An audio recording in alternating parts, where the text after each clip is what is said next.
communicate, and kind of that whole awareness. It's not just me. It's about the team, the company, and yourself, right? It's a combination. Look. Once again, I brought this up is I really want to encourage you to, when we start talking about civility, is really the facts in a situation. It's not the person. It's not Dawna once again made a mistake. Dawna once again made a mistake. It's like on account ABC, this is what happened. On this, it may be all tied back to Dawna, but you may realize it's not Dawna. It could be someone else, or it could be something else, or it can be that the process is flawed. If I keep making the same error over and over and over again, really as a leader, I would want someone to come and say, do you know the process? Do you know what to do? Because I hear in training, the worst thing for us to hear is that I've been doing something for a month and then I've been told I've been doing them all wrong. Just come and tell me initially, because chances if I've been doing the same thing for a month, I don't know.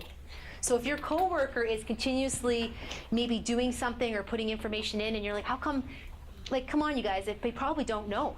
Like none of us on purposely do something for an entire month wrong. Do you think so or no? No? Like I don't come to work with that perception. I come to work with the perception that we want to do a good job.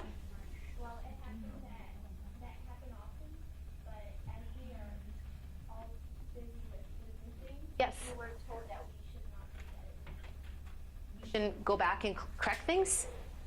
Oh, okay. My apologies. No, it's good. It's one of the things when I look at, when I was thinking about communication and civility, it's like, who is the audience, right? Who are you talking to? What does that person need? Hey, I'll bring that up. I'll just let them know what I shared and then see what comes from that. But if you notice that I'm doing something wrong continuously, just come and talk to me. You don't need to scold me. You can just come and say, hey, do you know that the process is to do it this way now? Nope. Great, I'll fix it. And usually that's what I hear in training. I'll fix it. If you want it over here or there, I'm indifferent, right? I'm not owning the process. I just want to do my job and do it well. And I really believe every person wants to do a good job.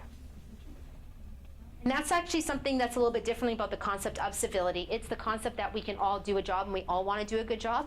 I don't walk into a group of people that I'm working with or a group of volunteers that I'm working with. I don't walk into my family situation and say, yeah, they're slackers. Like I don't say that, right? I may say my brother's he doesn't like to plan as much as I do, but he's still not a slacker, right? Like it's just that we have different ways of planning, but at the end of the day, we both want to do a good job. Is that fair to say? And that is a different mindset. That's a different awareness. What are your options? And as I mentioned, I really think the idea of looking at a situation and considering 3 options is a really great way for you to learn.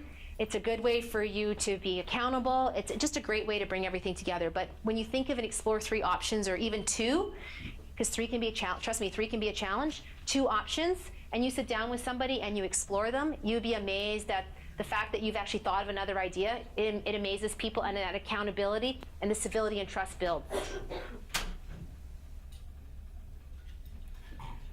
I was very fortunate to have a phenomenal mentor, and every time for those that are new or newer, I think it takes a couple years to learn the business, right?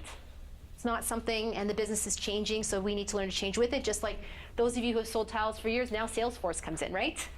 And maybe it's not the tile business, but it's a new product, right? It's a new tool you're using.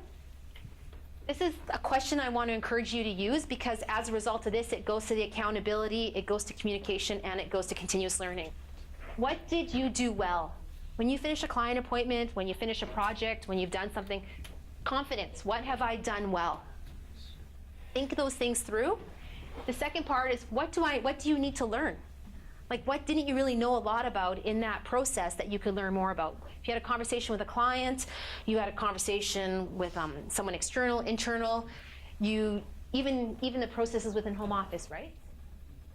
So how am I going to learn it? When am I going to learn it? And why do I want to learn it? And I think that if we look at our days or our weeks, if you kind of take an opportunity to reflect on this type of thing, because I believe you have different meetings or the concept's going to come up, we're going to talk about different meetings. Think about how this would value you in learning more and being able to do your job and learn it quicker. So when I would come out of a meeting, a client, if someone asked me a question, I'm like, I've never even heard that before. I have no idea what they asked.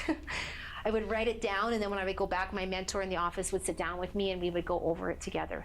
And as a result of that, I just learned lots of things that quicker because I just took the initiative to learn it, right?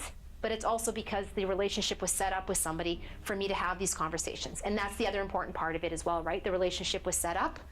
So I think in some of the concepts of your meetings, you can have conversations like this based on one of the presentations that I saw. The number one thing in here for you to remember, which we often don't do, is what did you do well? Because we need to remember that we all do a good job. And remember, you have the skills, you have the confidence, right? Those are things that you all are high on. So just kind of working through it. This is the connector, and so the accountability, communication, continuous learning is what you're going to see, hopefully, in all the presentations that we've been working on yesterday. We're trying to put them together. We brought Civility into the presentations that the team already built. That was one of the things that we've been working on. And this is Lou's quote, so I had to make me think about it for a second. I asked her I wanted a quote for the end. I just needed something new and different. I couldn't. So this was her quote: "Saying the word water does not make you wet." I'm like, what? What? I guess it's the concept of saying that you work in a civil workplace isn't civility. You know, saying that you're authentically yourself but being for different people is not civility. You know, saying that you're aware of it and then gossiping behind someone's back is not civility, right? Whispering, whispering's enough to drive me crazy. So if you're that person, that's not civility. So be sort of that awareness, make conscious effort to kind of live that fit professional and civility.